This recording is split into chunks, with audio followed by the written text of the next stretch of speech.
저는 이제 미디어 박사인데 어떻게 역사 관련 얘기를 하느냐 이제 또 궁금해하실 수도 있는데요.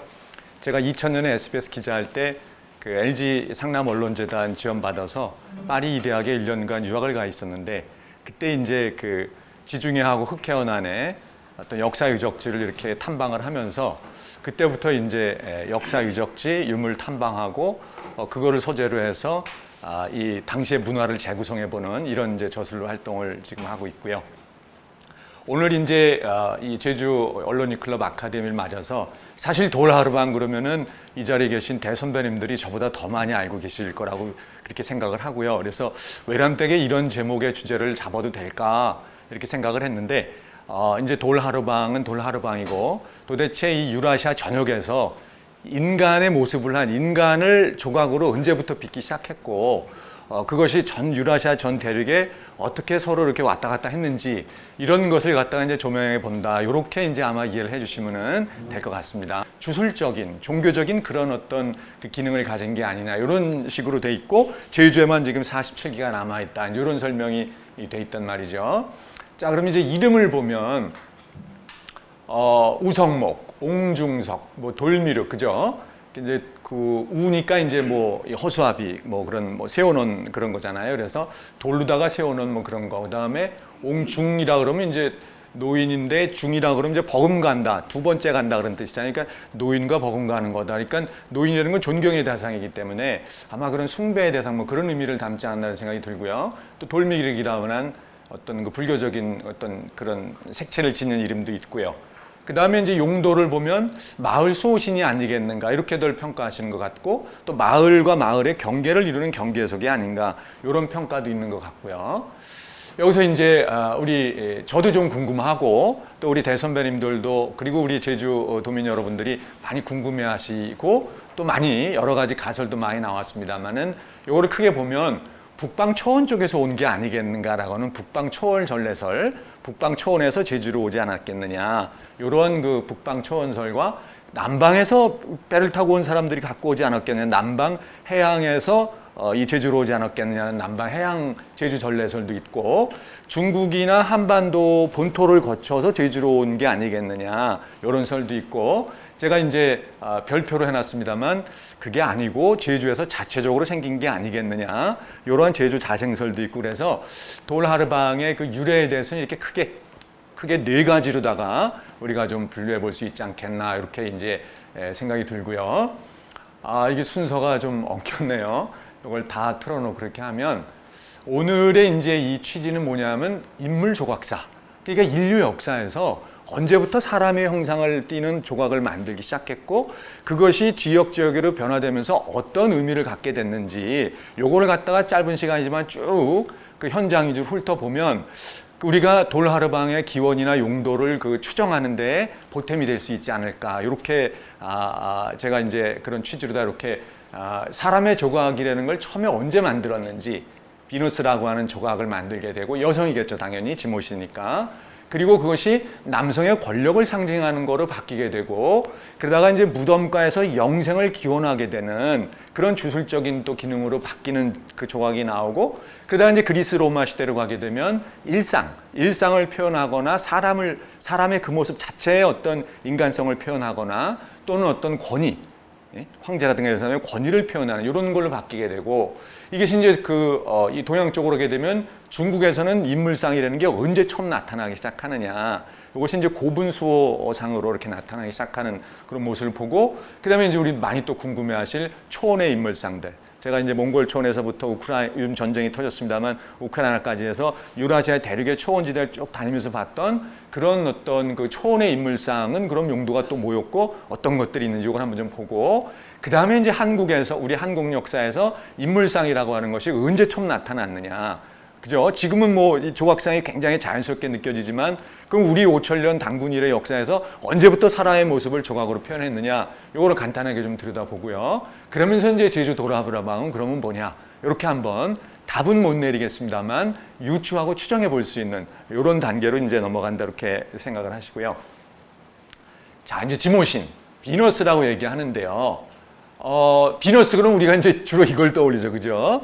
우리 선배님들도 많이 또 다녀오셨겠습니다만 파리 루브르에 가면 사실 그 레오나르도 다빈치의 모나리자하고 또 이 밀로섬, 요게 이제 밀로섬인, 요거 누르는 건가? 예. 요 표시하는 데가 요게 밀로섬이에요. 그래서 요 밀로섬에서 출토가 된 거다. 그래서 이제 우리가 흔히 밀로의 비너스다 이렇게 얘기를 하잖아요.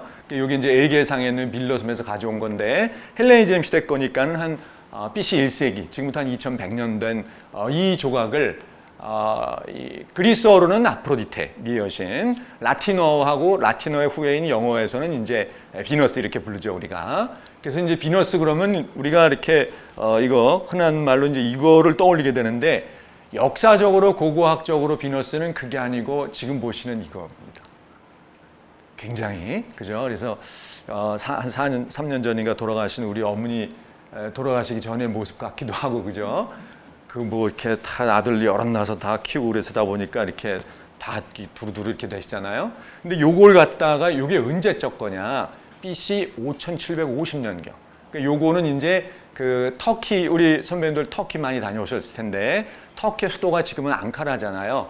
앙카라에 이제 아나톨리아 문명박물관이라고 터키 영토가 있으면 이스탄불이 있는 그 유럽 쪽을 우리가 트라키아 지방이라 그러고 보스포러스 해협 건너편에 있는 이쪽 그 아시아 쪽 땅을 우리가 아나톨리아라 그러는데 그 아나톨리아 지역, 그러니까 터키 아시아 땅 지역은 신석기 농사 문명부터 시작을 해가지고 인류 역사의 어떤 지나간 그 간빙기 이후로 12,500년 이후로 인류 역사가 태동한 아주 중요한 지역이기 때문에 거기에서 출토된 아주 귀한 유물들이 많습니다. 그래서 그거를 모아놓은 박물관이 이제 앙카라에 있는 아나톨리아 문명 박물관인데요. 거기에 차탈회익이라고 하는 유프라데스 강과 티그리스 강 상류가 터키에 있는데 그쪽 지역에 있는 차탈회익이라는 데서 출토된 신석기 농사문명 초기의 여신상입니다. 근데 그 당시의 조각을 보면 이거 말고도 이제 몇 점이 더 있는데요. 또 아이고 쓰러지네, 그죠? 그럼 이걸 좀 더 볼까요? 자, 이게 그냥 예사 그 조각이 아니고요. 제가 막 다이내믹하게 돌아다녀야 되는데 지금 이게 이제 의자잖아요. 이게 옥좌. 그럼 이 의자가 지금은 뭐 아무나 의자 갖다 놓고 앉고 그럽니다만 이 당시에서 이거는 아주 그 신의 버금가는 굉장한 권위를 나타내는 거고요. 그 다음에 이 그 여신이 양손으로 뭘 하고 있습니까? 맹수. 레오파드라고 하는 이 표범의 맹수를 다스리고 있잖아요. 그러니까 이거는 굉장한 신적인 권위를 나타내는 거다. 오늘날에 우리가 볼 때는 전혀 뭐 비너스의 모습으로 연상되는 밀로의 비너스 같은 모습은 아니지만 지금부터 7,000년 전에 사람이 처음 인간의 모습을 그 조각으로 빚어내기 시작할 때 그때는 여성을 빚기 시작했다. 남성이 아니에요. 여성을 빚기 시작했는데 그 여성의 의미는 뭐다? 바로 이렇게 생식과 관련된 부분을 특화해서 나타나는 그런 거를 우리가 이제 볼 수 있는 거고요. 이게 이제 조금 내려가면 그 메소포타미아 이제 유프라데스 강하고 그러니까 메소포타미아라는 건 이제 포타미아라는 건 땅이고 메소라는 건 이제 가운데라는 뜻이거든요. 그래서 티그리스 강하고 유프라데스 가운데 있는 땅이다. 그래서 이제 메소포타미아라는 건데요. 거기 이제 이라크 지역에 있는 사마라라는 데서 출토된 지모신 조각이에요. 그러니까 야, 이 얼굴 이런 건 의미가 없는 거예요. 이 사람들에게 중요한 건 뭐예요? 바로 이거. 왜? 선배님들이나 저나 우리 모든 대한민국 국민 다 어떻게 생명을 얻은 거예요? 여기서 나와서 이거 먹고 생명을 얻은 거잖아요. 그러니까 그것만 강조를 하는 겁니다. 왜 그것만 강조를 할까? 이건 또 그리스의 테살리아 지방. 그러니까 어디 갈 것도 없이 신석기 농사 문명이 시작되는 초기의 유적지를 가서 보면은 이런 여인의 신체에서 그 생식과 관련된 것만 이렇게 특화한 그것만 이렇게 딱 부각시켜가지고 그래서 조각을 만들기 시작했다. 이건 이제 아테네 고각박물관에 있는 거고요. 뭐 많습니다. 이렇게 많고 우리나라에는 딱 한 점이 있어요. 울산에서 출토된 이렇게 토르소매가 다 잘리고 여인의 몸이 나타난 게. 자, 이 그림이 맞습니다만 그냥 다 생략하고 저 의미가 뭐냐라는 걸 보여주기 위해서 정말 귀한 사진 하나 보여드릴게요. 파리 루브르 박물관에 있는 건데요. 제가 정말 서유럽의 주요한 박물관은 다 돌아다녀 봤습니다만은 여인이 출산하는 장면을 나타내는 유일한 조각이에요. 여인이 지금 출산하고 있잖아요. 머리부터 해서 지금 나오고 있죠. 그죠? 다 이렇게 나왔잖아요. 그리고 이제 가슴 딱. 그러면 여기서 이 로제트, 이 꽃잎이라든가 그 다음에 이렇게 또 뿔 달린 짐승이 근데 상상 속의 짐승이 들고 뛰는 건 뭐냐면 이거는 굉장한 어떤 신의 축복이나 경사스러움이나 아주 신성한 그런 거를 상징하는 것들이 이게 다 그리스에서 이집트에서부터 이 조각에 이런 걸 집어넣을 때는 그러니까 이 그러니까 여인이 애를 낳는다가 아니라 그 여인의 아무것도 없는 여인의 몸에서 마치 그 대지에 봄에 씨를 뿌리면 아무것도 없는 땅에서 물 받고 어쩌고 저쩌고 해가지고 여름 내내 잘 자서 가을이면 막 결실이 맺어지듯 아무것도 없는 여인의 몸에서 어느 순간 잉태가 돼서 소중한 생명이 태어나고 젖을 먹고 잘 커가지고 하나의 훌륭한 인간이 돼서 또 사회를 이끌어가고 그 자체를 굉장히 축복으로 보고 그래서 이런 조각을 만들어낸 이유는 뭐겠어요? 건강하게 애를 많이 낳는 다산의 어떤 그런 측면이 있고 또 하나는 농사가 잘 되게 해달라. 그러니까 아무것도 없던 여인의 몸에서 소중한 생명이 잉태돼서 태어나가지고 사회의 주역이 되듯 아무것도 없는 대지에서 농사가 잘 되게 해주십시오라는 것을 비는 의미에서 이런 지모신 조각을 만들기 시작한 거죠. 그죠? 요건 이제 이란에서 나온 거울의 그 앞면 조각인데요. 자, 이렇게 보시면 그래서 이 지모신의 의미라고 하는 것은 이런 의미를 다 갖게 된다. 그죠? 그 중에서 특히 이쪽으로 우리 지모신 조각이 남자 조각은 굉장히 드뭅니다. 거의 가물에 콩나이 거의 없어요. 그러니까 전부 여성 조각으로부터 시작이 되는데 그 여성 조각으로 인류 역사가 시작한 이유는 바로 이런 측면이죠. 농사 문명 유적지에서 나오기 때문에 풍년이라고 하는 바로 이런 측면과 또 일할 때 지금은 기계가 전부 콤바인하고 다 그럽니다만 제가 어렸을 때만 해도 우리 고향에서 소가 끌고 다니고 전부 사람이 일을 했잖아요. 그러니까는 일단 건강한 노동력을 많이 낳는 게 풍요랑 직결이 되기 때문에 그러니까 이것을 딱 맞춰주는 거는 바로 이 조각밖에 없게 되는 거죠. 이제 조각이 출발이 이렇게 된 게 이해가 되시죠? 자, 그다음에 이제 이게 넘어갑니다. 어느 순간부터 인류 역사에서 더 이상 저런 지모신 조각이 안 나타나요. 그리고 무슨 조각이 나타나느냐? 바로 위험 있고 근엄한 이런 남자 조각이 나타나기 시작하는데 이게 지금까지 출토된 실명이 밝혀진 가장 오래된 조각입니다. 우리 그 이집트에 가시면 기자라는 데 밑에 사카라라는 데가 있는데 이집트에 우리 다녀오시면 알지만 커다란 피라미드 있잖아요. 우리 단군 할아버지보다 더 오랜 시절에 만들어진 건데 그 피라미드의 원조인 가장 오래된 피라미드는 계단식 피라미드예요. 이렇게 생긴 거. 만주에 있는 우리 그 장군총하고 비슷한 게 생긴 계단식 피라미드인데 그 계단식 피라미드의 주인공인 조세르 파라오입니다. BC 27세기. 거진 정말 5,000년 전이죠. 4,700년, 4,600년 전. 그래서 지금까지 실명이 밝혀진 이제 카이로 이집트 박물관에 있는데요. 실명이 밝혀진 가장 오래된 조각이다. 물론 여기보다 조금 앞선 사람이 있는데 그거는 조각이 아니고 이렇게 부조로만 조그맣게 돼 있고 사람 실물 크기로 딱 조각돼가지고 처음 나온 거는 이게 이제 나오기 시작하고요. 그 저기에 손자에 해당되는 게 바로 이 카프레 파라오. 손자인데 이 카프레 파라오죠. 이 조각인데 이거는 누구냐 하면은 이게 누구냐 하면 바로 이 스핑크스의 주인공입니다. 이게 카프레 파라오인데요. 이 옆에 이제 쿠프, 이가 아빠가 되는 쿠프가 옆에 있고 이 아들인 멘카우레가 여기 있고 해서 기자에 가면 피라미드가 3개가 있는데 할아버지의 계단식 아까 조세르 거는 여기서는 한 40~50리 떨어진 데 사카라라는 데 따로 있고 이쪽으로 옮겨가지고 이제 피라미드 3개를 이렇게 짓기 시작하는데 이게 BC 26세기, BC 25세기거든요. 근데 거기에 보면은 이제 이 앞에 이 카프레 파라오의 피라미드고 그 앞에 자기의 권위를 상징하는 스핑크스를 갖다 짓고 이 얼굴이 바로 저 사람 얼굴입니다. 지금 이게 코가 뭉개지고 뭐 이래서 그렇지, 그죠? 요게. 그렇게 해서 결국은 조각이 어느 순간부터, 그죠? 이 아바타죠.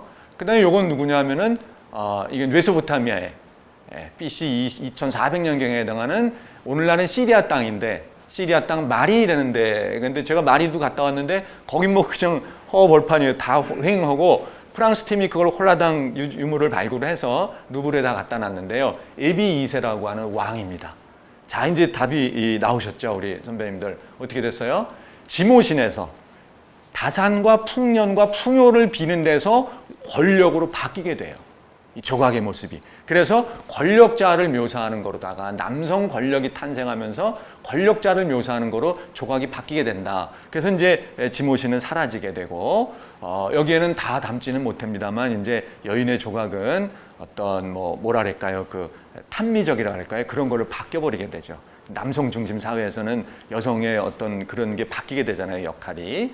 자, 그럼 세 번째, 그러면 이제는 조각이 그러면 저런 권력자들의 권리만 상징하느냐? 그게 아니고 이집트에서 이제 이게 BC 25세기란 말이죠. 단군 할아버지보다 더 오래됐는데 위비가 뭐냐면 비라는 건 이제 문을 얘기하는 거거든요.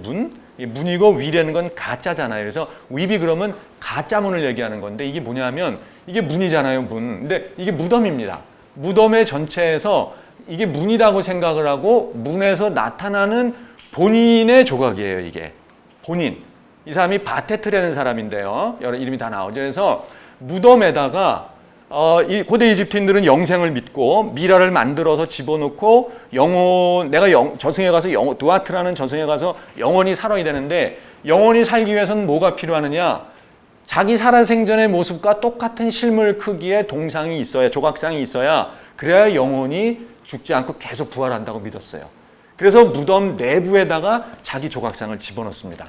이게 위비에 있는 이 조각상이에요. 자, 이런 것도 다 그렇게 꺼내온 거예요, 무덤에서. 이 사람은 넨캅카라고 하는 사람인데 역시 BC 요셉이죠. 그래서 대형 박물관에 있는 거고. 그러니까 마스타바라는 건 이제 뭐냐면은 피라미드처럼 큰 파라오의 무덤이 아니라 일반 귀족들이나 이런 사람들의 무덤은 피라미드보다는 좀 작아요. 작고 지하에 만드는데 그 지하에 만드는 석실 무덤을 우리가 마스타바라 그러는데요. 이 마스타바의 세르다압이라는 데는 조각을 보관하는 장소인데 거기에 무려 자기 거 12개를 집어넣는 거예요. 그러니까 아주 정말 진수한 만큼 욕심을 낸 거죠. 하나만 집어넣어도 영생이 되는 건데 이렇게 12개씩 집어넣을 정도 이런 식으로 해서 조각이라고 하는 것이 이집트 문명에서 뭐다? 이제 어떤 그 영생을 비는 이런 의미로 이제 조각이 나오고 제가 이제 폼 잡고 서 있는 여기 이집트 사람이랑 서 있는데 요거는 이제 메레루카라고 하는 사람 거예요.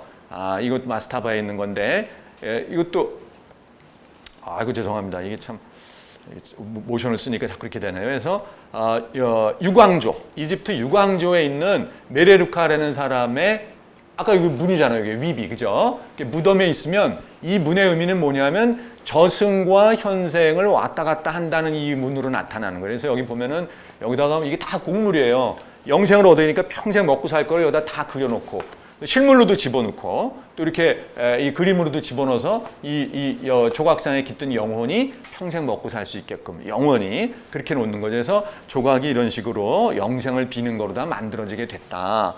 저렇게 해서 이제 인물 조각이라는 게 쭉 시작이 되고 그리스 로마로 넘어오게 되면 아주 재미난 거를 하나 오늘 알려드릴게요. 그러니까 비너스 조각이든 아니면 좀 이따 나옵니다만 아주 멋들어진 우리가 알고 있는 2000년 전, 2500년 전에 그리스 로마의 인체의 아름다움을 극대화한 조각이라는 게 어떻게 나오게 됐느냐.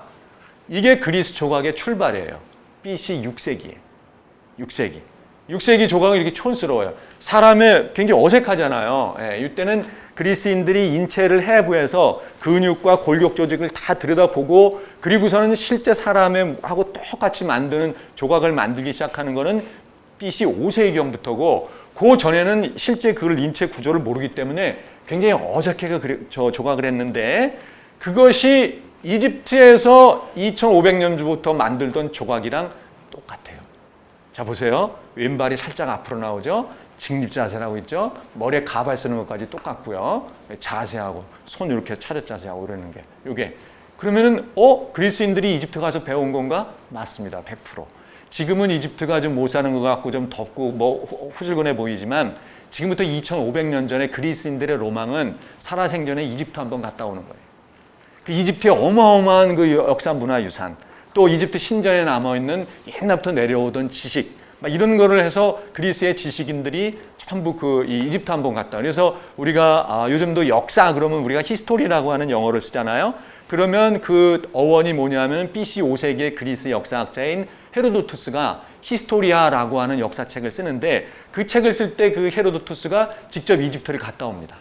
이집트를 갔다 와서 이집트를 다 탐방해보고 그리고 기자랑 똑같은 거죠. 직접 탐방하고 그거를 역사책으로 쓴 게 바로 히스토리아 책인데 그때 BC 6세기부터 그리스의 스파르탄이 이런 그리스 땅이라는 게 사실 가보면은 굉장히 좀 헐벗었어요. 그래서 농사짓기가 좋은 땅이 아닙니다. 돌밭이 많고 그러니까 올리브나무 이런 거나 자라지 옳게 이게 그 농사를 지을 수 없기 때문에 사람들이 밖으로 전부 나가야 돼요. 그래서 이 사람들이 배를 타고 지중해 전역으로 퍼지게 된 거예요. 이게 그리스인들이. 그래서 우리가 잘 알고 있는 이탈리아의 나폴리니 이런 것도 그리스인들이 그 개발한 도시 네아폴리스. 폴리스라는 게 국가잖아요. 그러면 네아는 뉴, 새로운. 그래서 네아폴리스가 줄어가서 나폴리가 되는 거거든요. 그런 식으로 그리스인들은 전부 이제 외국 나가서 먹고 살거나 외국 나갈 때 제일 많이 하는 게 뭐냐면 요즘도 우크라이나 전쟁이 있습니다. 용병. 그리스인들은 이 스파르타인들에서 싸움을 잘한단 말이에요. 그러니까 싸움 잘하는 용병으로 해서 이집트의 용병으로 많이 팔려갔습니다. 그리스인들이. 거기 가가지고 이집트의 조각을 보고 그걸 그대로 배워와가지고 그리스에서 이 쿠로스라고 하는 이게 청년이라는 뜻이에요. 그래서 BC 6세기부터 이런 조각을 이집트 거를 그대로 배워서 만들기 시작한 거죠. 예, 똑같습니다. 해서 각진군요. 자, 이렇게 해서 그리스 조각이라는 게 이집트에서 갖고 온 거로구나. 우리가 아주 굉장히 이게 이제 코린토스라는 성경에 얘기하는 고린도라고 하는 데인데 코린토스 박물관에 있는 조각인데요.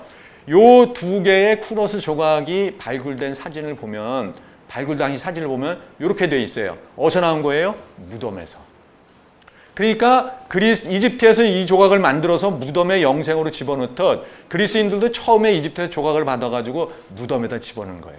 똑같잖아요. 모션하고 이런 게. 그렇게 해서 이집트에 저 조각을 받았는데 이 사람들이 100년 만에 이런 어색한 무덤이죠. 이런 걸 만들다가 그죠? 똑같죠 여기하고. 자, 이집트 조각을 배워서 100년 만에 이런 멋들어진 조각으로 바꿔냅니다. 이제 이 BC 5세기 미론이라는 작가가 만든 거거든요. 물론 요거는 그리스 시대에 만들어진 건 아닌 거고요. 그리스 시대는 대개 이렇게 해서 청동 조각을 많이 만들었고 로마 시대에 그걸 복제한 겁니다. 이걸 그대로. 로마인들은 아주 그리스 문화의 매니아이기 때문에 전부 그러니까 로마는 어떻게 생각하시면 되냐면요. 그 중국이 있으면 한족이 있으면 주변에 기마 민족들이 세잖아요. 무용이. 그게 중국과 정복한단 말이에요. 로마가 바로 그런 거예요. 문화는 없는데 이 쌈을 잘해가지고 그리스 문화권을 정복을 하고 그 그리스 문화의 학문과 모든 걸 다 그대로 받아들인 거죠. 예술이고 뭐고 싸그리 다. 그렇게 해서 로마인들의 로망은 그리스 지역에 있는 원래 그리스 오리지널 예술품을 갖고 오거나 그거 갖고 와가지고 똑같이 복제를 해가지고 지네 집에 두고 장식하는 게 요런 거기 때문에 오늘날 서유럽 박물관에 다니면서 보는 숱한 조각들은 다 그리스 원작 로마 시대 짝퉁들입니다. 근데 그것도 2000년이 됐기 때문에 다 지금 엄청난 유물로다가 이게 지금 귀한 대접을 받는 건데 우리 선배님들 요걸 잘 보셔야 돼요. 이게 뭐냐 하면은 자, 이게 이 조각이 어떻게 바뀌었냐면은 무덤에서 영생을 비는 거에서 100년이 지나면서 BC 이 500년, 400년대가 되면 어떻게 바뀌냐 하면은 이상적인 인간의 모습을 담아내는 거로 바뀌게 돼요. 이게 무슨 소리냐면 여기 근육을 보세요, 이 사람. 이게 디스코 볼로스라고 요게 로마 팔라조 마시모 박물관에 있는 건데요. 원래 미론이라고 하는 그리스 고전기 조각을 완성한 사람이 BC 450년경에 소크라테스가 깐날레 뭐 어린애일 때 그때 이게 만든 조각인데 이때 이게 뭐냐면은 이걸 보세요. 이 식스팩하고 근육하고 이 다리 던질 때 그러니까 올림픽에서 고대 올림픽 오전 경기에서 원반 던지기 선수예요, 이 사람이. 그래서 원반을 던지고 있는 건데 그때는 지금 마냥 전문 체육 선수가 있는 게 아니고 그리스의 네노라는 귀족 가문이나 아니면 뭐 일반 시민 가운데 정말 운동을 하고 열심히 단련을 해가지고 그래서 이거 만들고 해서 올림픽 나가서 우승하는 게 최고의 시민의 모습이거든요. 그러면 이렇게 몸을 팔레스트라나 김나지온 가서 몸을 다듬어가지고 이런 사람 만들어서 있는 힘을 다 해서 집어 던지잖아요. 근데 얼굴 표정을 보세요. 얼굴은 무표정입니다. 이게 무슨 의미냐 하면 온갖 인간의 삶이라고 하는 것이 우리 또 저마냥 또 한 60 가까이 살았거나 우리 선배님들처럼 또 더 오래 사신 그 인생을 쫙 돌아보면 그 삶의 매 순간이 정말 이 슬픈 순간도 많고 고통스러웠던 순간도 많고 내가 온갖 열정을 다했던 순간도 많고 그렇지만 지금 돌아와서 이렇게 좀점이 생각해보면 그런 거로구나 이런 바로 다시 말해서 삶이라고 하는 것을 치열하게 이렇게 해가지고 하되 그러나 그런 거를 모든 거를 내 마음속으로 새기고서는 겉으로는 드러내지 않는 그래서 뭔가 마치 불교에서 달관한 듯한 그런 표정을 짓는 거 그거를 굉장히 BC 5세기의 이상적인 아테네 시민상으로 한 거예요. 그거를 표현해내는 게 바로 이 조각입니다. 그러다 보니까는 어떤 조각이 나오느냐? 바로 이런 조각이 나오는 거예요. 뭐 정말 뭐 그림보다 아랑드롱보다 더 잘생겼죠? 이런 조각이 나오는 게 뭐냐면 이것도 그냥 이 조각이 아니고 이게 디아도노메스라고 승리의 머리띠를 매는 남자거든요. 이게. 그럼 이게 승리의 머리띠를 매는 남자가 뭐냐면 머리띠를 맸잖아요. 그럼 이 머리띠라는 건 뭐냐면은 지금 아무나 다 이게 머리띠를 매는 게 아니고 이거는 올림픽에서 우승한 사람만 맬 수 있는 거예요. 그러니까 최고의 영예입니다. 이때 올림픽에서 우승은 오늘날 올림픽의 우승하고는 비교도 안 될 정도로 굉장한 영광이거든요. 그래서 니케 여신이 승리의 나이키 여신이 승리의 머리띠를 주면은 그 승리의 머리띠를 들이매는 거예요. 최고의 권위. 그래서 나중에 그리스의 최고 가문이나 로마의 황제들이 머리띠를 두르는 거예요. 일반인들은 머리띠를 못 두릅니다. 이게 그걸 나타내는 건데 운동해서 올림픽에서 막 우승해가지고 받고 그리고 이걸 둘러매고 있는 모습인데 얼굴의 모습을 보세요. 굉장히 지금 운동하고 뭐 그렇게 힘이 빠지고 그랬지만 아주 평온한 모습에 이러한 모습. 요것을 완벽한 인간적인 어떤 뛰어난 인간상 이렇게 본 거죠. 이렇게 해서 이제 조각이 이런 식으로 해서 어떤 그 시민의 어떤 아름다운 정신을 담아내는 조각이 이제 그런 거로 바뀌게 되고 이제 또 그런 것들이 또 이제 어떤 권위를 나타내게 되는 이런 거. 그러니까 영생이나 이런 거에서 왕의 권력에서 이제는 인간상을 표현하는 걸로 그리스 로마 시대에 바뀌게 되는데 자, 우리가 요즘도 얘기하면 저 사람 8등신이야 이런 얘기 하잖아요. 그게 어디서 나왔냐면은 BC 4세기에 그리스 고전기에 이 조각을 만들 때 어떻게 해야 가장 아름다운 비례가 나오나 보니까 거기서 리시포스라는 사람이 8등신 얘기를 처음 꺼낸 거예요. 조각가 리시포스가 그래서 이거를 8등신 그렇게 해서 보면 이제 이렇게 해서 8등분을 내가지고 이 리시포스라는 사람이 BC 4세기에 8등신이라는 거를 처음 만들어냈다. 원래는 BC 5세기에는 7등신이었어요. 그래서 그 폴리클레이토스라는 조각가가 7등신으로 하다가 그 한 100여 년 뒤에 이 사람이 아무리 봐도 그건 아니야. 그래서 8등신으로다가 다시 한 게 지금까지도 우리가 무슨 뭐 8등신 모델이니 막 이런 얘기 많이 하잖아요. 그게 바로 이렇게 2400년 된 역사다. 이렇게 나오고 우리 이제 재미난 거 요거 하나 우리 선배님들 꼭 했는데 이게 뭐냐면은 이 프락시텔레스라는 사람을 우리가 또 외워야 돼요. 왜냐하면 이 사람이 실물 크기의 여인 누드를 인류상 맨 먼저 조각한 사람입니다. 우리가 지금 흔하게 보는 실물 크기의 여인 누드 조각이라는 것을 맨 처음 만든 사람이 BC 3세기에 프락시텔레스라고 하는 그리스 사람이다. 그래서 맨 처음에 누드 조각을 만들다 보니까 어떻게 했어요? 부끄럽게 약간 요걸 가리는 거. 그래서 요거를 라틴어로 베누스 프리카, 수줍음 타는 비너스. 이게 그런 뜻이에요. 수줍음 타는 비너스. 이게 살짝 가렸잖아요. 그래서 BC 3세기에 요 조각이 나오면서부터 그 뒤로 아까 보셨던 우리가 루브르에 있는 비너스니 뭐 이런 것들이 나오기 시작하는 거죠. 그래서 BC 3세기 이런 식으로 해서 그 프락시텔레스라는 사람이 여인 누드를 만들면서 그러니까 이제 그러니까 인간의 조각이 이렇게 일상을 나타내고 인간의 정신을 갖다 고귀한 정신을 나타내고 또 아름다운 몸을 나타내고 이런 게 바뀌고 요거는 누구냐면 마르쿠스 아우렐리우스 그 로마의 그 오현제 시대의 5번째 로마 황제죠. 로마 황제의 전신상 가운데에는 이 오리지널로 아주 가장 잘 남아있는 로마 황제인데 이게 기독교 시대에 살아남은 이유가 왜 그랬냐면 이게 콘스탄티누스 대제인 줄 알고 그 기독교를 공인했던 콘스탄티누스 대제인 줄 알고 이 동상을 파괴를 안 했어요. 그래서 이게 야외에 서 있는 조각으로는 아주 제일 크게 남아있는데 결국은 또 로마 시대에 이렇게 황제의 권위를 나타내는 뭐 이런 거로 이제 조각이 이렇게 용도가 이렇게 바뀌어서 쭉 내려온 거예요. 서양사회로. 그리고 서양사회가 뚝 끊어지는 이유는 저 뒤로 이제 조각이라는 건 뭐예요? 딱 하나. 예수님 위에는 없는 거예요. 무슨 말씀인지 아시겠죠? 그러니까 서양 조각이 더 이상 연결이 안 되는 거예요. 그러면 언제부터 이게 다시 조각이 되느냐? 미켈란젤로 이후에 르네상스 이후로 다시 그리스 고대 그리스 로마로 돌아가면서 인간 조각이 부활이 되고 서양에서는 더 이상 조각이 예수님 거 외에는 없어지는 거고 중국으로 넘어오면요. 중국에서의 인물 조각상이 나오는 건 중국도 굉장히 유서 깊은 어떤 역사의 나라지만 중국에서는 이 조각을 잘 안 만들었어요. 그러다가 우리가 지금 유물로 보는 조각의 그 시초는 아마 선배님들 다 다녀오셨을 거예요. 서안에 가서 그죠? 진시황내에 가면은 기가 막히잖아요, 그죠? 이게 뭐 어마어마하죠, 이게. 물론 이때는 이게 뭐 땅에다 이게 한 게 아니었어요. 이게 다 전각으로 이렇게 다 덮여 있는 겁니다, 이게. 그래서 이 땅 위에 이렇게 있는 거예요. 이게 원래 끌어묻으려 했던 게 아닙니다, 이게. 그래서 실물 크기로 이렇게 탁 만든 어떤 사람의 모습이 이렇게 나온 거죠. 표정 다 다르고 뭐 이런 식으로 해서 조각을 만들었어요. 자, BC 3세기 이렇게 나타났는데 그 뒤로 이제 진시황 능이라는 게 지금도 남아 있지만 얘네들이 이걸 발굴을 안 하기 때문에 그 안에 과연 진시황의 조각이 있는지 없는지는 몰라요. 이 사람들이 발굴을 안 해가지고 진시황 능 있고, 진시황이 바로 무너지고 이제 초한지, 그러니까는 초나라의 항우하고 한나라의 유방이하고 싸워가지고 BC 206년에 이제 유방이가 한나라를 세우잖아요. 그러면 서안에 가면 한 유방이의 한 고조의 무덤이나 또는 BC 108년에 우리나라 고조선을 멸망시킨 한 무제의 무덤이나 다 있거든요. 근데 그런 데 다 가봐도 앞에 이 무덤석이라는 게 없어요. 이게 동상이.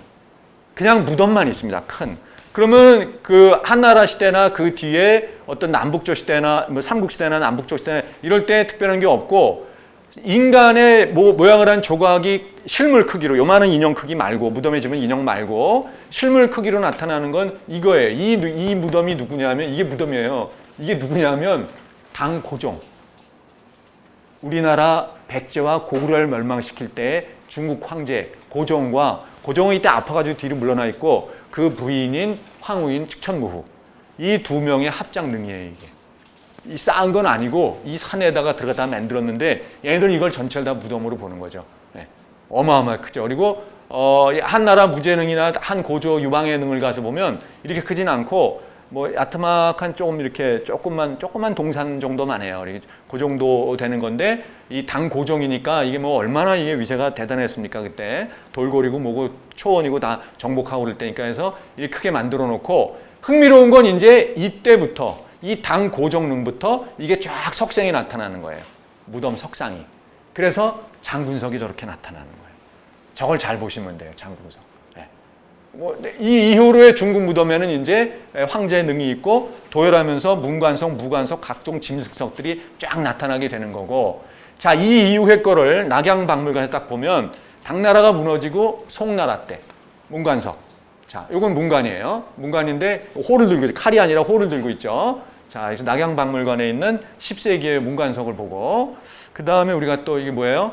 요거는 이제 금나라, 그러니까 여진족의 나라죠. 초원의 여진족의 나라에 역시 이 북중국을 정복하면서 중국 문화를 받아들였기 때문에 이런 식으로, 여진족도 이런 식으로 무덤에다 이걸 만들었죠. 이걸 볼 수 있고, 이거 이제 원나라, 몽골 원나라 때인데, 원나라는 중국 자체로 완전히 정복을 했기 때문에 초원에서 이 사람들이 그건 사실 안 만들었어요. 근데 중국화되면서 중국식으로다가 이제 무덤을 맹글다 보니까 이런 식으로 또 문관석을 몽골 원나라에서 14세기에 쓴 게 보이고, 특이한 게 요거 잘 받으세요. 뭐랑 아주 굉장히 비슷하죠, 그죠? 이게 뭐냐면은 명나라 때의 무관석입니다. 여기는 칼을 들고 있잖아요, 칼. 이렇게. 요건 이게 홀이 아니라 이건 칼이에요. 장군복장이. 그래서 15세기에 명나라 때 무관석 굉장히, 야, 이거 봐라, 그죠? 뒤에 다시 보겠습니다만 모자며 눈이며, 그죠? 많이 본 듯한 이런 게 있어요. 자, 그러면 우리나라에서는 언제부터 이걸 처음 만들기 시작했을까요? 언제부터? 지금까지 남아있는 거로 가장 오래된 건 경주에 있습니다. 이게 경주에 있는 원성왕릉이에요. 원성왕릉. 능이 하나 이렇게 있고, 실제 원성왕인지 아닌지는 정확히 모릅니다. 이게 나온 게 아니기 때문에. 그러나 여러 기록으로 볼 때 원성왕릉으로 추정이 되는 거죠. 여기에 이렇게 중국식으로다가 이게 조성이 됐어요. 그러니까 김춘추 능이라 그러는 능도 있고, 그 태종무효랑 능도 있고, 그런데 거기 가보면 이런 게 없습니다. 근데 원성왕 때부터 나타나요. 이게 원성왕은 언제 때냐 하면은 이 사람이 BC 798년이니까 8세기 말이죠. 그러니까 신라가 7세기 중반부터 당나라랑 굉장히 밀접해지면서 모든 제도나 문화나 예술을 당나라 걸 다 받아들이는데, 당나라에서 이런 고분 문화를 그대로 받아들인 거죠. 네.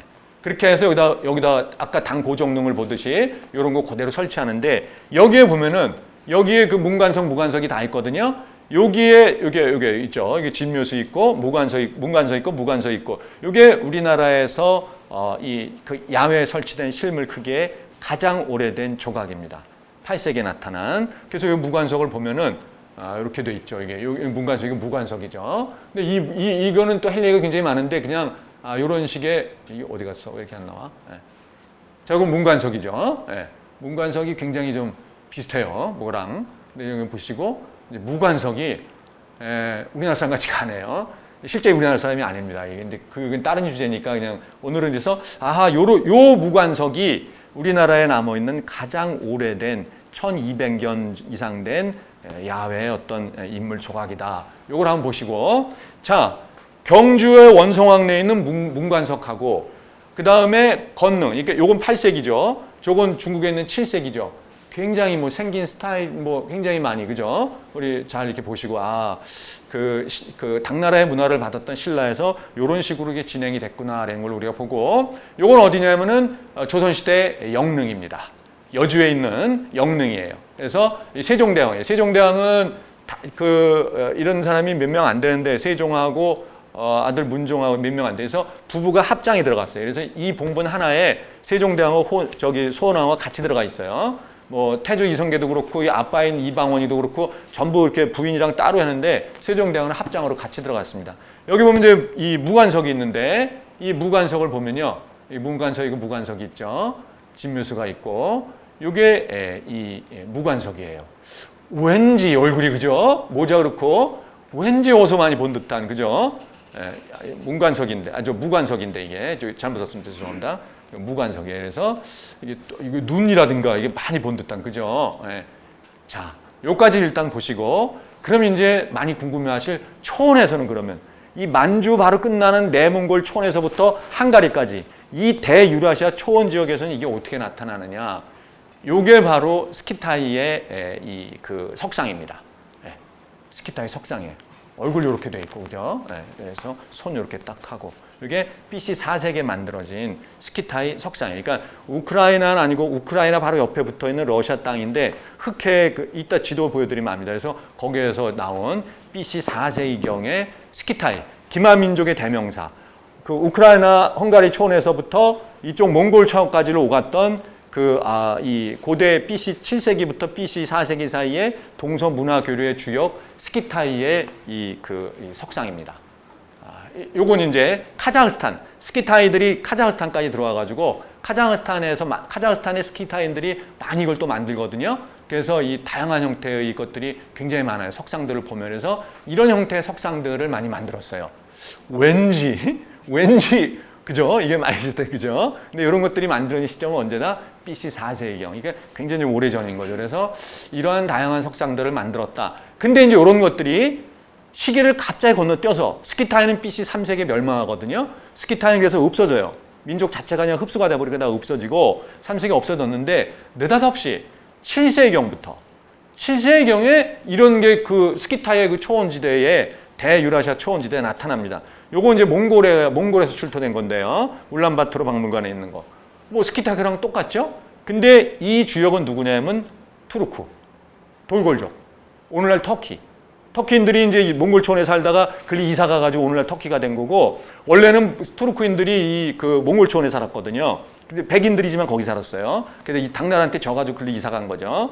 투르크인이 굉장히 이걸 많이 만들었어요. 그래서 울란바토르 박물관에도 있지만, 요거 이제 카라코룸. 징기스칸이 만들었던 제국의 수도가 카라코룸이죠. 카라코룸 지역에서 출토되는 거. 그 다음에 또 이건 뭐냐면은 알타이. 그러니까 소련 지역. 그러니까 알타이 산맥이 이렇게 있으면 알타이 산맥은 중국, 카자흐스탄, 소련 이렇게 러시아 이렇게 세 군데 있는데 러시아 쪽 지역의 그쪽에서 나타난 돌골족들의 또 석상이 이렇게 나오고죠. 이게 이제 알타이에서 출토된 거고요. 자, 이게 에르미타즈, 상트페테르부르크 에르미타즈 박물관에 찍어온 거고, 요거는 또 어디 거냐? 투바. 그러니까 알타이 바로, 그러니까 몽골 바로 북백 시베리아에 있는 투바라는 데서 출토된 거고, 상트페테르부르크 에르미타즈 박물관에 이제 갖다 놓은 거죠. 그래서 요런 걸 이렇게 다 보고, 그죠? 그래서 요런 조각을 만들었고, 요건 어디냐면은 많죠, 이거. 요거는 우즈베키스탄일 거예요, 아마. 왜 이렇게 안 나오나? 그렇죠, 우즈베키스탄. 우즈베키스탄의 수도인 타슈겐트에 있는 이 박물관에 이 우즈베키스탄에 있는 이런 것들이 있고, 이건 또 어디냐? 요거는 또 이제 우크라이나에서 출토된 거예요. 우크라이나에서 출토된 스키타이 영역입니다만 이때는 벌써 7세기이기 때문에 스키타이인들은 아니죠. 벌써 스키타이이 없어진 지 1000년이 지난 거고, 그래서 요런 또 사람 석상이 굉장히 비슷한 모습으로 이렇게 나타나요. 그래서 이놈의 걸 지도를 그려보면 이렇게 되는 거죠. 그러니까 여기가 헝가리죠. 여기서부터 여기까지가 이게 우리가 얘기하는 여기까지죠. 여기까지가 이 스텝 로드. 대초원길이라는 거죠. 초원길 이거. 그래서 여기를 이 스키타인이 여기서부터 여기까지 오가고. 그러니까 우리가 이제 기마민족 많이 그러는데 말의 기원이 어디냐면 말의 기원이 여기입니다. 여기. 말을 사육을 처음 시작한 게 BC 4500년경. 여기서부터 그럼 말이 언제 퍼졌느냐? 말이 없었어요. 이런데 말이 없습니다. 여기도. 그래서 BC 17세경에 말이 여기서부터 밑으로 내려와요. 그전에 여기 당나귀니 뭐 이렇게 여기 특유의 이런 데 조그만 말밖에 없었어요. 이게. 그러다가 이 말이 이렇게 내려오고 동시에 말이 이쪽으로 이렇게 와요. 그래서 중국, 여기를 거쳐서 중국으로 말이 들어온 게 BC 15세기경. 네, 그렇게 들어오고, 당연히 우리나라도 그쪽 언저리에 좀 들어왔겠죠. 이쪽 언저리에. 이 밑으로까지는 말이 안 내려왔었고. 일로 이제 말이 나온 건 몽고 시대니까. 그래서 이 말이라는 게 지금도 여기 하면 말이에요.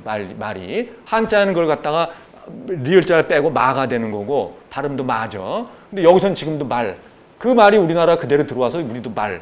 어쨌거나 이것이 전부 여기서부터 이 초원의 길을 다 말만 타면 다 되는 거기 때문에 오가면서 이 사람들이 이거는 돌골족이 원래 바운더리가 여기지만 이쪽으로 이사해가지고 일로 터키 땅까지 들어가는 과정에 각 부족들이 여기 다 퍼져 남은 거 아니에요. 그래서 오늘날 터키어 계열이 이 지역 계열이 다 터키어 계열입니다. 이게 이렇게 보시면 되고 이렇게 스키타이하고 이렇게 돼서 유라시아 대륙 전체에 이게 이제 이 저런 석상이 초원에 퍼졌는데 그러면 스키타이 애들은 저걸 어디서 배웠을까? 이게 이제 아테네거든요. 아테네 판아테네. 그러니까 1896년에 그리스인들이 일회 현대올림픽을 부활할 때 그때 만들어놓은 그 아주 돈 많은 부자가 기부해가지고 이 대리석으로 만든 이 경기장이에요. 그때는 축구 경기라는 게 없기 때문에 축구장이 없죠. 그래서 경기장이 굉장히 좁죠. 옛날 그리스 마냥. 여기인데 여기에 아주 특이한 유물이 하나 있어요. 이걸 뭐라 그러냐면 헤르마라 그래요. 헤르마. 이 헤르마가 뭐냐면 이걸 잘 보시는 거예요. 선배님들 이걸 잘 보시면 이게 그 헤르마. 어디서 많이 들어봤죠? 헤르메스 가방. BC 6세기 이후에 고대 그리스에서는 번화가라든가 사거리라든가 경계 지역에 이걸 세운 거예요. 처음엔 직사각형 돌만 놓다가 나중에는 얼굴을 얹고 중요한 건 이제 남자니까 이걸 넣어야 되잖아요. 이거 집어넣고 그렇게 해서 이걸 갖다가 이런 용도로다가 쓴 거예요. 어떤 용도? 숭배로다가. 건강을 빌고 안전과 번영을 빌고 이런 신성한 숭배의 대상으로. 그러면 헤르메스 신이 그리스인들이 믿는 헤르메스 신이 여행자들의 신. 근데 여행이라는 건 주로 장사하는 사람들이 돌아다니는 거니까 상업의 신. 그래서 오늘날도 이제 전부 헤르메스가 다 이 가방 상표가 되고 그러는 이유가 다 돌아다니는 사람들이 가방 들고 다니는 거니까. 그래서 헤르메스 신을 제우스의 아들인 헤르메스 신을 따가지고 헤르마라고 이름을 붙였는데 이 돌 석상 헤르마가 바로 이러한 용도였다. 그러면 지도를 다시 보시면 이 스키타이의 바운더리가 어디냐면 여기서부터 원래 스키타이는 이란 민족이에요. 여기서 이게 올라가가지고 여기서부터 이렇게가 스키타이의 바운더리고 요 가운데 트라키아라는 게 있고 그쪽이 그리스인데 이 스키타이하고 그리스하고 직접 여기서 만납니다. 그래서 황금 문화라든가 뭐 다 이런 거 여기 스키타이인들이 그리스에서 다 그런 걸 받아들여요. 그래서 이 기마민족들은 금을 좋아하잖아요. 그래서 이런 것들이 전부 일로 세공순이라는 게 일로 다 넘어가고 그리스랑 스키타이랑 전투도 하고 그랬지만은 항상 쌈만 하는 게 아니잖아요. 교역도 하고 교류도 하고 문화가 넘어가기도 하고 이 그리스가 얼마나 세련된 문화를 구사했어요. 우리가 알고 있는 소크라테스니 뭐 소포클레스, 비근 이런 것들이 전부 이미 BC 5세기에 다 완성된 거니까 이런 앞선 그리스의 문명 요소들이 얼른 넘어갔다 스키타이로 그대로 넘어가게 되고 그런 헤르마에 대한 이런 어떤 그 번화가라든가 길거리라든가 경계 표시라든가 이런 헤르마 동상이 이렇게 넘어간 게 아닌가라고 이렇게 추정이 되는 거죠. 그러면은 이 문화, 그 커뮤니케이션 용어로 어컬트레이션, 그러니까 문화 접변이라는데 어느 지역에서 다른 지역으로 뭔가 문화가 넘어갈 때 살짝 바뀌거나 변화가 이루어지거든요. 그럼 이제 이 용도, 이 스키타이인들이 그 다음에 이렇게 이걸 썼을 때는 이제 뭔가 무덤을 지키거나 아니면 또 뭐 숭배 대상으로 이런 걸 세워놓은 거죠. 세워놓고 이 그리스에서 그런 요소들을 이제 받아들여서 이렇게 세련되게 못 만들고 대충 뭐 이런 데서 이렇게 조각술이 뛰어나지 않으니까 이렇게 이런 식으로 좀 이렇게 단순화해서 만들었던 그런 걸 우리가 이제 볼 수 있고요. 자, 그럼 이제 오늘의 결론인데, 결론을 제가 낼 수가 없죠. 지금까지 쭉 제가 이렇게 유라시아의 조각의 인물 조각의 역사를 쭉 이렇게 훑어 드렸으니까 요거를 보고 이제 우리 이게 이제 판단을 각자 하셔야죠. 그래서 다시 한번 하면은 북방 초원에서 제주로 온 거겠느냐, 남방 해양에서 제주로 온 거겠느냐, 중국 한반도 제주로 왔겠느냐, 제주 자생선이냐는데, 죄송한 말씀은 제가 이 남방 해양 쪽으로는 탐방한 게 없기 때문에, 그래서 남방 쪽으로는 없는데, 제가 자료를 보니까 남방 해양에는 그렇게 이런 그 석상이 많지는 않아요. 별로 없습니다. 제가 이제 가보지 않은 것도 있지만, 그래서 주로 이제 유라시아 대륙 쪽으로 이렇게 우리가 본 거고. 자, 그러면 스키타이설로다가 먼저 보면은 스키타이에서 몽골 초원에서 들어왔겠느냐, 연결 고리를 우리가 한번 추정해 보면, 근데 이 초원에서 투르크인들이 떠나면서부터 그 뒤로 더 이상 몽골 초원에서 이런 걸 안 만들었어요. 그러니까 그 몽골인들이 투르크인들이 떠난 뒤로 위구르하고 거란족하고 몽골인들이 들어가는데, 거란족까지는 일부 이걸 만들었다는 설이 있는데 몽골인들은 이거를 안 만들었습니다. 그러니까 이 몽골이 이 제주도로다가 처음 들어온 게 이제 13세기잖아요. 그러니까 모코, 그러니까는 말을 이제 몽골인들이 일본 침략을 해가지고 가까운 데에 말을 키워야 되니까 제주도에 말을 집어넣어서 말을 다스리는 관리들, 이거 오랑 키웠잖아요. 그래서 말을 기르는, 말을 목장하는 관리들, 위해서 모코. 몽골인들이 그때 대거 제주도로 유입됐잖아요. 13세기에. 이 양반들이 그러면 이걸 갖고 들어왔겠느냐. 그치만 몽골인들은 이거를 안 만들었거든. 대신에 아까 원나라 석상을 보여줬다시피 몽골인들이 중국 대륙을 지배하면서 중국의 문화를 그대로 받았기 때문에 묘지 같은 걸 크게 만들면 거기다가 석상을 세웠을 거란 말이에요. 그러면 그런 거로다가 해서 제주도에 뭐 또 그런 걸 갖고 들어왔을까? 뭐 그렇게 추정해 볼 수는 있어요. 그래서 이게 추정입니다. 그래서 이렇게 한번 우리가 생각해 볼 수 있는데, 결정적으로 이렇게 생긴, 하루방하고 아주 유사하게 생긴 이런 거를 몽골인들은 만들지는 않았다. 몽골인들이 만들었다 그러면 중국 문화의 영향을 받아가지고 무덤에다 아까 보여드린 그러한 장군석이나 아니면 문관석을 만든 거다. 이제 그런 거를 우리가 추정해 볼 수 있는 거고, 14세기까지, 그러니까 1368년에 몽골 원나라가 멸망하고, 그리고 그 뒤로도 여기는 몽골인들이 계속 남아가지고 제주도에서 모코가 또 반란 일으키고 그러잖아요. 공민왕한테 반대해가지고 이 사람들은 몽골인들이니까. 그래서 굉장히 몽골인들이 이 제주에 많이 살긴 했지만, 글쎄 그 사람들이 갖고 왔을 가능성은 각자 한번 제가 볼 때는 그렇게 높아 보이진 않는다. 이렇게 좀 보고, 이게 뭐냐면요, 아주 그 특이한 유물인데요, 이게 야광 국자입니다. 이 오키나와산 야광 조개에서 만들어요. 오키나와에서만 나와요, 이게. 근데 이게 어디서 출토가 됐느냐? 고령, 경상북도 고령의 가야 무덤에서 출토가 된 거예요. 그러니까 가야 시대에 4세기, 5세기에 오키나와하고 교역을 했다는 걸 의미하는 거죠, 이게. 야광, 이게 아주 굉장히 그 의미 있는 거. 이건 복제품이고, 진품은 이제 경북대 들어있는데, 저도 경북대 못 가보고 고령에 가서 이거 찍어 온 건데, 오키나와랑 교류가 있었구나. 자, 우리나라가 남방 해양에서 이게 들어왔다. 예를 들어서 뭐 대만이라든가 아니면 오키나와나 그 밑에 저쪽 뭐 인도네시아 어디 섬이나 이런 데서 뭔가 문화가 들었다면, 우리의 역사 기록으로 보면 오키나와나 인도네시아나 태국과 고려시대까지는 굉장히 활발하게 교류를 많이 했어요. 그래서 조선시대 초기까지도 인도네시아하고 태국에서 조선으로 사신이 온 게 기록이 됩니다. 근데 조선 중기로 넘어가면서는, 그러니까 오키나와에서 조선으로 중종 때까지 마지막으로 사신이 오고 그 뒤로는 끊어져요. 왜냐하면 조선은 대외 교류를 한 나라가 아니기 때문에. 그래서 조선 중기가 넘어가면 오키나와, 인도네시아, 태국이라고 하는 남방하고는 사실상 교역이 끊깁니다.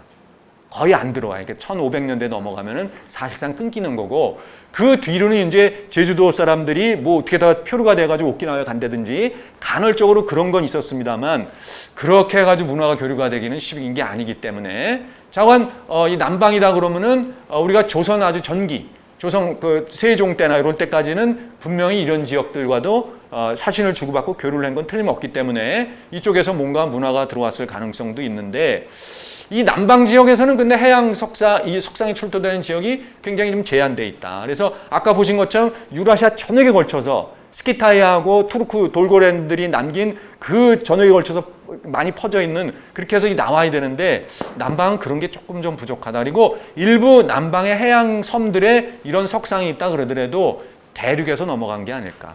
대륙에서. 왜냐하면 그 이 폴리네시아 제도라든가 이 남태평양에 있는 여러 데서 농사 짓는 이런 것들이 다 중국 대륙에서 넘어간 것들이거든요. 이렇게 대표적으로 벼농사도 그렇고 그런 거기 때문에 이 남방 자체의 어떤 문화 얘기는 조금 어렵지 않겠느냐 이렇게 그냥 추정을 해보는 거고 어쨌든 연결고리는 분명히 있어요. 예. 뭐 사신까지 오고 가고 그렇게 했기 때문에 조선시대 전기까지 그런 게 있고 자 이제 요걸 보여드리는 이유가 이거 어디 갔어? 예. 이걸 두 부분을 나눠서 보면 우리 제주의 지금 돌하르방하고 그 다음에 이제 명나라의 이 15세기에 명나라의 무관석하고 그 다음에 똑같은 시기 여주 영릉에 있는 세종대왕릉의 무관석하고 이 모자하고 그죠? 생김새 눈 툭 붉어져 나오고 똑같죠? 자세. 그러니까 여기하고 그러니까 중국 명나라의 문화권하고 이 그 조선의 문화하고는 이 본토의 문화하고는 똑같은 땡 우리가 볼 수 있고 중요한 거는 이게 언제 만들어진지 모르잖아요, 이게. 그러면 아주 명쾌한데. 근데 생김을 보면 모자 한번 보세요. 똑같죠?